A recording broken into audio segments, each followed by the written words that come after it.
नमस्कार, आप देख रहे हैं सिटी पोस्ट और मैं हूं अभिषेक मिश्रा। देश के गृह मंत्री अमित शाह को नीतीश कुमार के नेतृत्व के सवाल पर गोलमोल जवाब देना और बाद में इस पूरे मामले पर चुप्पी साध लेना इतना महंगा पड़ेगा, इसका अंदाजा शायद भारतीय जनता पार्टी को नहीं रहा होगा। और जब जेडीयू के सब्र का बांध टूटेगा तो इस तरह से टूटेगा, इसका अंदाजा भी भारतीय जनता पार्टी को नहीं रहा होगा।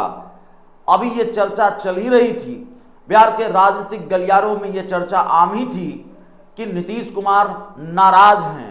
नीतीश कुमार दिल्ली गए, भारतीय जनता पार्टी के किसी बड़े नेता से मुलाकात नहीं हुई, हो सकती थी, ये मैसेज तो दिया ही जा सकता था। चलिए, प्रधानमंत्री से मुलाकात न होती, जेपी नड्डा से हो जाती, अमित शाह से हो जाती और यह मैसेज दिया जा सकता था कि एनडीए में सब कुछ ठीक है। लेकिन नीतीश कुमार की तरफ से यह पहल नहीं हुई। भारतीय जनता पार्टी के नेताओं से मुलाकात किए बिना नीतीश कुमार दिल्ली चले आए और जेडीयू के मुख्य प्रवक्ता नीरज कुमार से जब यह पूछा गया कि नीतीश कुमार बीजेपी नेताओं से मिले बिना क्यों चले आए, उन्होंने कहा उनके कार्यक्रम की जानकारी उनको नहीं है। जेडीयू ने खूब हमला बोला है और बीजेपी को यह अंदाजा नहीं रहा होगा कि सब्र का बांध या जेडीयू की चुप्पी ऐसे टूटेगी।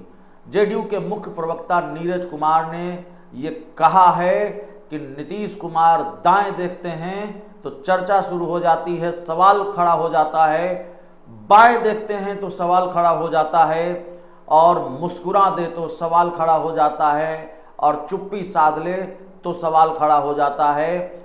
गिरिराज सिंह, जिन्होंने भारत रत्न की मांग की बिहार के मुख्यमंत्री नीतीश कुमार के लिए, उनकी भी क्लास लगा दी है जेडीयू के मुख्य प्रवक्ता नीरज कुमार ने। सवाल है कि ये लड़ाई कैसे शिफ्ट हो गई। लड़ाई तो आरजेडी और जेडीयू के बीच चल रही थी, वार और पलटवार का सिलसिला तो आरजेडी और जेडीयू के बीच चल रहा था और इस लड़ाई में कोई हैरानी नहीं थी। इस लड़ाई में हैरान होने की कोई ज़रूरत भी नहीं थी, क्योंकि आरजेडी बिहार की प्रमुख विपक्षी पार्टी, जेडीयू बिहार की सत्ताधारी पार्टी, मुख्यमंत्री भी उसी पार्टी के। लेकिन ये झगड़ा शिफ्ट हो गया। अब जेडीयू अगर भारतीय जनता पार्टी पर हमलावर है तो इसको क्या कहा जाए? क्या ये इस बात का संकेत नहीं है कि खरमास के बाद बिहार फिर खेल की तरफ बढ़ रहा है? कल अखबारों में एक विज्ञापन छपा और उसकी भी खूब चर्चा है।